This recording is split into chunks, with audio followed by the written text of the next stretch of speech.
Hello students, तो Indian economy की इस वीडियो में आपका स्वागत है। क्लास 11 है, नेशनल इनकम हम यहाँ पर पढ़ने जा रहे हैं।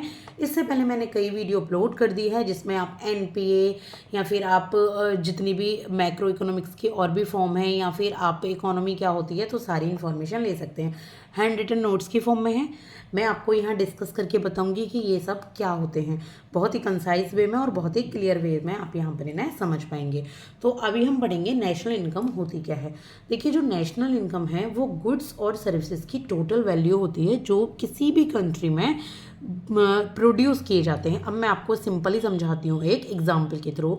देखिए, आपकी कंट्री है, आप ये पेन प्रोड्यूस कर रहे हैं। जब आप ये पेन प्रोड्यूस करेंगे एक कंट्री के अंदर, चाहे वो कोई भी प्रोड्यूस कर रहा है उसको, लेकिन एक कंट्री के अंदर प्रोड्यूस हो रहे हैं वो गुड्स, वो सर्विसेज, चाहे कोई डॉक्टर बन रहा है, चाहे कोई टीचिंग सर्विस दे रहा है, तो उनकी जो टोटल वैल्यू है उनको हम कहते हैं नेशनल इनकम।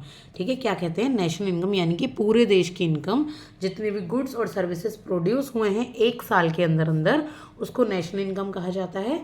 और जो इनकम का क्या, जो इनकम एब्रोड से भी आती है, यानी कि फॉरेन से भी आती है एक पर्टिकुलर पीरियड, यानी कि एक साल के अंदर अंदर, एक साल में, वो भी आपकी नेशनल इनकम में इंक्लूड होती है। तो नेशनल इनकम क्या है? एब्रोड से आने वाली इनकम, और जो हमारे देश में जो प्रोड्यूस हो रहा है गुड्स और सर्विसेज, उनकी टोटल वैल्यू, उनको नेशनल इनकम कहा जाता है। अब कैलकुलेशन कैसे करते हैं नेशनल इनकम की और क्यों करते हैं?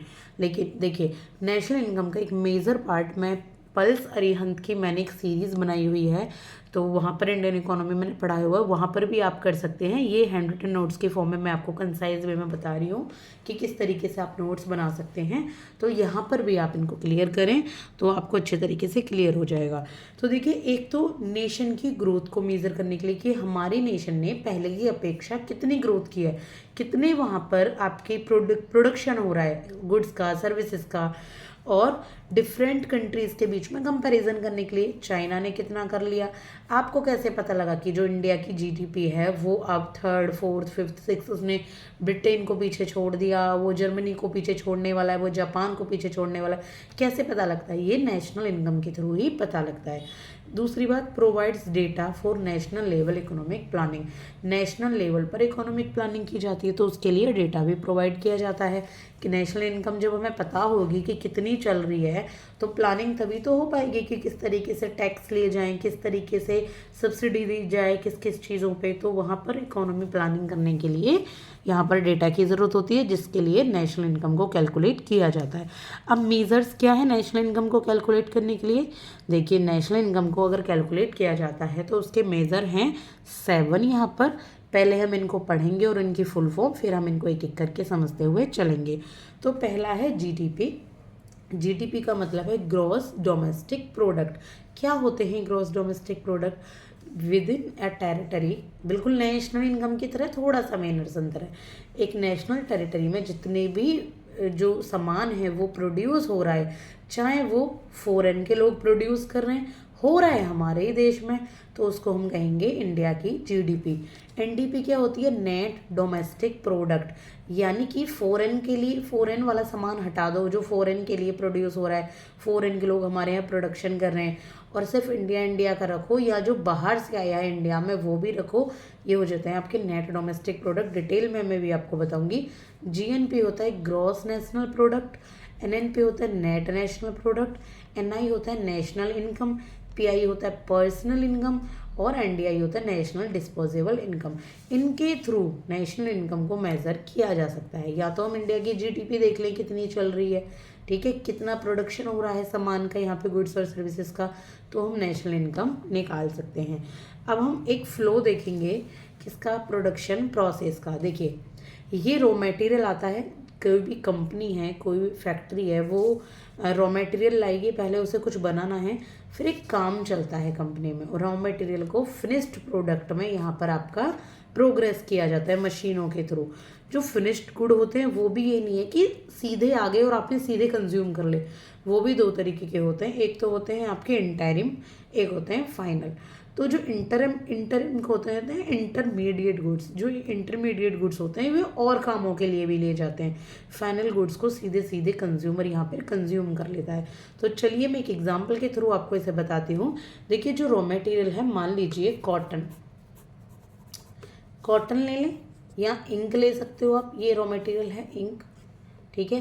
कॉटन ले लेते हैं, सबसे प्राइमरी रॉ मटेरियल है, खेतों से आया कॉटन, सीधे गया मशीन में, मशीनरी के थ्रू कॉटन का क्या बना, थ्रेड। कॉटन का क्या बन गया, थ्रेड यहाँ पर बनता है। थ्रेड बनकर क्या होता है, एक फिनिश्ड गुड बनते हैं। फिनिश्ड गुड में क्या बना आपका, अगर फाइनल गुड बना है तो इसका मतलब फाइनल गुड में आपके सीधे पहनने के लिए कपड़े बन गए, कंबल बन गए, वो आपका फाइनल गुड हो गया। ये क्या होता है, ये प्रोडक्शन की एक प्रोसेस होती है जो मैंने आपको अलग से समझाई है। अगर इंटरमीडिएट गुड की बात करें तो कैसे होगा, इंटरमीडिएट गुड्स होता है जैसे रॉ मटेरियल आया आपका शुगर केन, सीधा शुगर केन मशीनों में चला, रस निकला, उससे क्या हुआ, उससे बना गुड़, चीनी, ये आपके फिनिश्ड गुड तो बन गए। लेकिन फिनिश्ड गुड और फाइनल गुड में यही अंतर है, फिनिश्ड गुड भी दो टाइप के होंगे। इंटरमीडिएट मतलब जो चीनी है वो किसी हलवाई ने खरीद ली और उससे मिठाई बना दी, तो इंटरमीडिएट गुड है हलवाई के लिए जो चीनी है। अगर कंज्यूमर खरीद रहा है उस चीनी को अपने घर में चाय में डालने के लिए तो फाइनल गुड है, ठीक है। आई होप आपको ये समझ आ गया होगा, ये जो फ्लो है आपके प्रोडक्शन प्रोसेस का। इसके बाद हम समझेंगे डोमेस्टिक टेरिटरी क्या होती है। डोमेस्टिक टेरिटरी क्या होती है वो हम समझ लेते हैं। जब हम बेसिक समझ लेंगे तो हम सारे कंसेप्ट को बहुत ही आसानी से समझ जाएंगे। डोमेस्टिक टेरिटरी का क्या मतलब होता है, एक ज्योग्राफिकल टेरिटरी होती है जो कि गवर्नमेंट के द्वारा एडमिनिस्ट्रेटेड होती है। गवर्नमेंट ने कहा है भाई इतनी इतनी हमारी ज्योग्राफी है, इतनी इतनी हमारी टेरिटरी है, इंडिया की टेरिटरी है, यहाँ से ना तो कोई पर्सन हमारी उसके परमिशन के बिना ट्रेड करेगा, ना आएगा ना जाएगा, इस टाइप से बिना परमिशन के, ठीक है। तो ये जितनी भी हमें गुड्स हैं, पर्सन है, सर्विसेज, कैपिटल है, यहाँ पर फ्रीली फ्लो कर सकती हैं डोमेस्टिक टेरिटरी में। अब कौन कौन सी होती है डोमेस्टिक टेरिटरी का बहुत इंपॉर्टेंट क्वेश्चन है जो कि एग्जाम में पूछा भी जाता है। कोई भी हमारा जो पॉलिटिकल फ्रंटियर्स हैं, जैसे पॉलिटिकल फ्रंटियर्स मतलब आपके कितने राज्य हैं, जम्मू एंड कश्मीर के ऊपर लद्दाख है, क्या आप लद्दाख से ऊपर जाते हो, क्या आप नीचे तमिलनाडु के नीचे है केरला, फिर ये आपका श्रीलंका, क्या आप उसके नीचे जाते हो, नहीं जाते ना। टेरिटोरियल वाटर 12 नॉटिकल माइल्स तक का होता है ये, और जो हमारा स्पेस है ये हमारी अपनी टेरिटरी है, जो भी हमारे देश के ऊपर स्पेस आ रहा है। इसके बाद इंडियन एम्बेसी जो फॉरेन में है वो भी हमारी डोमेस्टिक टेरिटरी कहा जाएगी। और जो भी कॉन्सुलेट्स होते हैं, कंसल्टेट्स जो भी कॉन्सुलेट्स होते हैं वो भी आपकी हमारी डोमेस्टिक टेरिटरी में आता है। मिलिट्री जो बेसिस होती हैं जो एब्रॉड में लोकेटेड हैं, जो हमारे मिलिट्री बेसिस हैं एब्रॉड में, वो भी डोमेस्टिक टेरिटरी में आते हैं।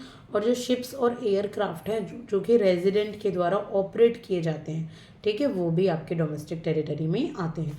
कुछ इंपॉर्टेंट कॉन्सेप्ट और है मेरे पास, जैसे कि डोमेस्टिक इनकम। डोमेस्टिक इनकम क्या होती है, जो भी हमारी फैक्टर इनकम होती है। फैक्टर इनकम क्या होती है, जो चार होते हैं ना factor of production, land, labour, capital और एंटरप्रेन्योरशिप।